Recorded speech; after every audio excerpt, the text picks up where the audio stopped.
तो hello friends, स्वागत है आप सभी का मेरे चैनल पे। गाइस, जैसा कि सुर्खियों में एक खबर चल रही है कि राघव चड्ढा ने बीजेपी ज्वाइन कर ली है, तो आइए इसके पीछे क्या रीजंस हैं, क्या राज हैं, आपको क्लियरली बताने वाले हैं कि राघव चड्ढा ने आखिर आम आदमी पार्टी छोड़ करके बीजेपी क्यों ज्वाइन करी।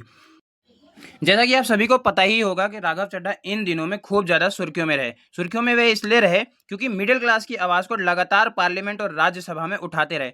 लाइक एयरपोर्ट पे इतना महंगा समोसा क्यों मिलता है, इतने महंगे फूड्स क्यों मिलते हैं, ऐसे मुद्दे, वुमेन्स की पर्सनल हाइजीन और मेंस्ट्रुअल हेल्थ को लेकर के मुद्दे, राइट टू रिकॉल का मुद्दा हो, फिर डिलीवरी मैंस के लिए उठाया गया मुद्दा।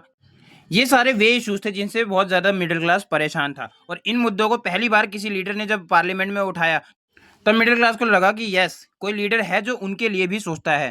और लगातार मिडिल क्लास के बीच में इनकी छवि अच्छी होती गई। लेकिन पिछले कुछ समय से राघव चड्ढा जी का आम आदमी पार्टी और अरविंद केजरीवाल जी से क्रैश चल रहा था, जिस कारण इन्होंने अरविंद केजरीवाल जी की जेल पर भी कुछ नहीं बोला, और बहुत सारे आम आदमी पार्टी के लीडर्स जब जेल में गए तभी भी इन्होंने कुछ नहीं बोला। यहाँ तक कि ये जब अरविंद केजरीवाल जेल में गए तो ये भी फौरन चले गए और इन्होंने यह बहाना दिया कि इन्हें अपने आई सर्जरी करवानी है, डेट्स वाई ये फॉरेन जा रहे हैं। परंतु जो बात सुर्खियों में चल रही थी कि ये बीजेपी ज्वाइन करने वाले हैं, कल इन्होंने ये ऑफिशियली डिक्लेयर कर दिया कि यस, हम बीजेपी में विलय कर रहे हैं और बीजेपी को ज्वाइन कर रहे हैं।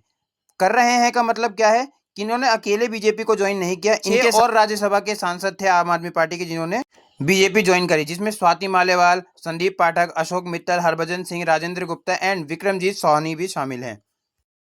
लेकिन राघव चड्ढा जी का तो हमेशा से ये कहना था कि बीजेपी एक गुंडागर्दी वाली पार्टी है और अनपढ़ों की पार्टी है, और वह कि उसमें कभी भी विलय नहीं करेंगे, उसमें कभी भी ज्वाइन नहीं करेंगे। इनका एक बयान सुनिए आप। और मेरा ये मानना है कि बीजेपी एक गुंडों की पार्टी है, अनपढ़ गुंडों की पार्टी है। वो सिर्फ गुंडागर्दी करते हैं और पेट्रनेज देते हैं गुंडों को। तो चड्ढा जी से जनता यह पूछना चाहती है कि जब बीजेपी गुंडों की पार्टी थी तो अब यह पार्टी अच्छी कैसे हो गई? कहीं इसके पीछे ईडी सीबीआई का रोल तो नहीं?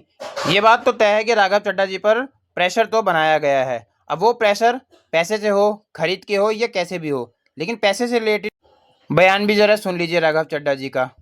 आज तक वो रकम नहीं बनी, मैं साफ तौर पे कहना चाहता हूं, आज तक वो रकम नहीं बनी और वो शख्स पैदा नहीं हुआ जो राघव चड्ढा को, आम आदमी पार्टी को या अरविंद केजरीवाल को खरीद ले। लेकिन चड्ढा जी, देखने से तो ये लग रहा है कि आपको खरीद लिया गया है, क्योंकि जब आप थकते नहीं थे बीजेपी की बुराई करने से तो आखिर आप बीजेपी कैसे ज्वाइन कर सकते हैं? जिस पार्टी को आप इंडिया की सबसे करप्टेड पार्टी कहते थे, उस पार्टी में आज आप खुद विलय कर गए हैं, खुद जुड़ गए हैं। और यही सबसे बड़ा कारण है कि सोशल मीडिया पर भी आपके 14.6 मिलियन से डायरेक्ट घट करके फॉलोअर्स 14.1 रह गए हैं। करप्शन के अगेंस्ट जिन मुद्दों को उठाया, आज उसी करप्शन में आप खुद शामिल हो चुके हैं। तो गाइस, राघव चड्ढा ने बीजेपी में ज्वाइन होकर के कैसा किया, अच्छा किया या गलत किया, ये आप कमेंट सेक्शन में जरूर बता दीजिएगा। और वीडियो अच्छी लगी हो तो चैनल को लाइक, सब्सक्राइब, शेयर कर दीजिए।